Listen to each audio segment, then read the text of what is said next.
just because I ate one chicken leg more than my brother. My father kicked me out of the house in the middle of a snowstorm. Later on, my father of an archaeologist dug up my body. Due to my missing head, he did not recognize me. Even when he saw that the body had the same scars as I did, he did not care. Later on, my mother dug out my heart and showed it to her students. Today, we will study the heart of someone with congenital heart disease. She once said she would recognize me no matter what I looked like. Mom, now that the only thing left of me is my heart, do you still recognize me? John Chance, my archaeologist father, suddenly received a call. Due to a nearby avalanche caused by the recent snowstorm, an ancient tomb was revealed. John led his team straight to the uncovered tomb to start the excavation. During the dig, they found 3 ancient corpses and the headless corpse of a recently deceased woman. The team immediately called the police. With the officer's assistance, John was able to dig up the woman's corpse. However, because it was headless, there was no way for them to immediately identify the corpse. Thus, it was sent to the morgue. The officers told John to contact them as soon as his team found the head. Zach Moran, one of the team members, noticed the scar on the body's hand and hurriedly said, "Denise has the exact same scar on her hand. Hopefully it's not her. Do you want to call her to confirm it?" John was focused on excavating the ancient corpses they found and carefully moving them to a box to preserve them. He distractedly replied, "That darned brat will be the last of us to die. She is born to make life worse for others. Perhaps she's in a bar somewhere with some man again. Ignore her. I have my hands full with work, yet the police want me to find that head. I think this woman isn't a good woman either. Who knows? She might have been chased out by her man. John never spoke kindly of me. Didn't Denise visit you a few days ago?" Still focused on his work, John replied, "Yes, but I chased her off. That brat dared to eat the chicken leg I cooked for Fred. She had gone too far. I told her to get lost that very night. Denise finally came back to visit you. How can you treat her like that? It's just one chicken leg. Also, the snowstorm lasted days. Something bad might have happened to her. You should call and check in on her,"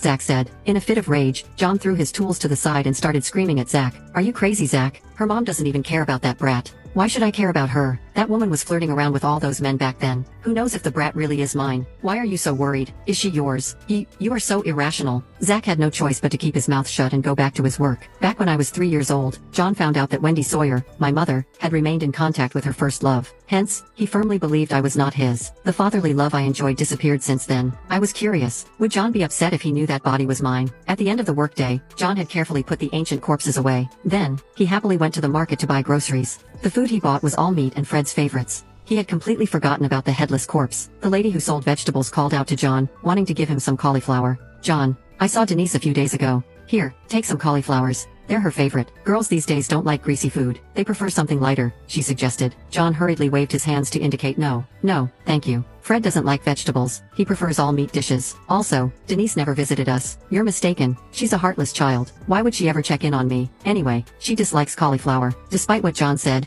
I did visit him 3 days ago with a bunch of expensive gifts. I wanted to stay for a few days with my father. However, he kicked me out because I ate one extra chicken leg. The snowstorm was raging that evening. As I stood there in the field of white with a thin jacket wrapped around me, I trembled and shivered. I could only seek shelter in the cave I used to hide in as a child. My favorite food was cauliflower. While it was cheap, John rarely bought them all because Fred did not like cauliflowers. Hence, I could never have them. When John found out that Wendy was still in contact with her first love, he instantly went and found himself a mistress. They had a baby son the next year, and he even moved them in with us. Wendy was so furious that she demanded a divorce. However, neither of them wanted me. In the end, it was my grandmother who took me in. Still, that only lasted until she passed away the year before. From then on, there was no one I could rely on.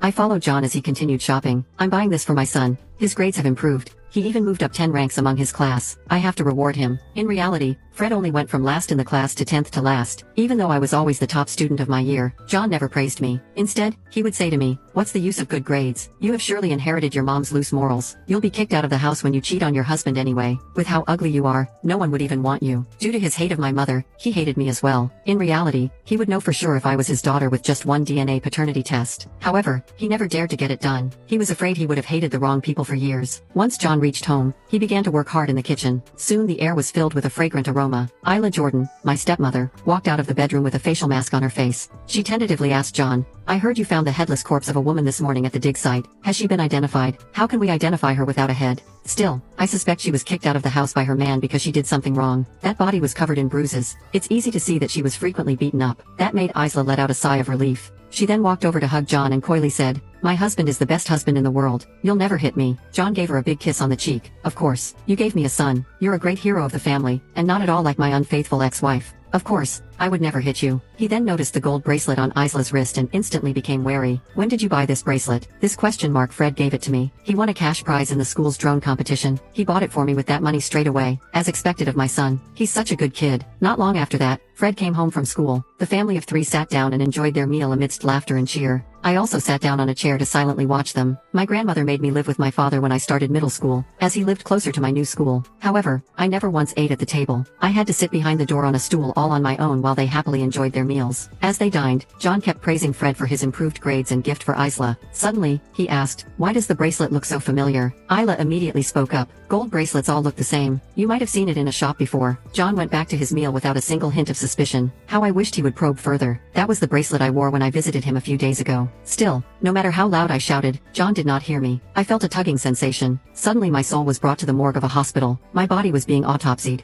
The coroner in charge was Ian Jensen, my mother's current husband. After slicing my chest open, he frowned and made a call. A few minutes later, Wendy came walking in. Despite being in her 40s, she looked as beautiful as before. What a shame that I never inherited her beauty. Look at the corpse. The girl had a congenital heart disease, specifically a rare primary aortic dilatation, Ian said. Wendy reached out and confirmed his discovery for herself. Then, she picked up the scalpel with gloved hands and cut out my heart. Ian hurriedly stopped her. That's illegal. Wendy did not care at all. I just so happen to need this heart as a teaching tool for my class. I also want to research a targeted cure for congenital heart disease. Her family will surely be honored if they know about this. Leave me be. I know what I'm doing. Wendy carefully stored my heart away and moved to leave with it. Ian spoke up once more, asking, "Are you going to study the heart for your daughter?" I dazedly wondered if Wendy had always loved me. Did she still think of me? Of course. Yuna is only 10. I don't want her to suffer any longer. I must find the best possible treatment as soon as possible. That reply made me feel like I had been plunged into ice-cold water. How could I have forgotten that Wendy and Ian had their own daughter? Coincidentally, she suffered from the same heart disease that I had.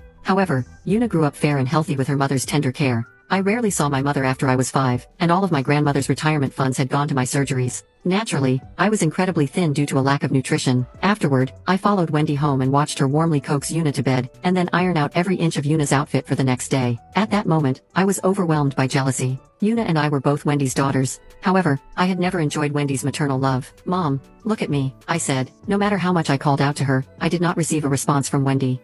The next day, Wendy presented my heart to her students. As a teacher at the hospital, there were many aspiring doctors under her guidance. She ecstatically showed off my heart. "Everyone, look here. This is the heart of someone with congenital heart disease." From the tubes in the heart, the patient had clearly gone through multiple surgeries. "Today, we will be studying it in hopes of finding a better treatment plan." She then pulled out a scalpel before dissecting every inch of my heart, placing every sliver of my heart under the microscope for all to happily discuss. As for me, I stood there and watched as my heart was sliced and diced into a million pieces. I suddenly recalled how nice Wendy was to me back before John found out she was still in contact with her first love. I had asked in my childish voice, "Mom, will you still recognize me if I turn into a cockroach?" She gently caressed my head and replied, "Of course. I gave birth to you, Denise. No matter what you end up as, I will always recognize you." "Mom, my heart is right before you. Do you recognize me?" I thought. Evidently she did not. Halfway through the class, John called Wendy. In a crass tone he demanded, "Call Denise and find out where on earth she disappeared off to. Zach keeps worrying that the headless corpse we dug up a few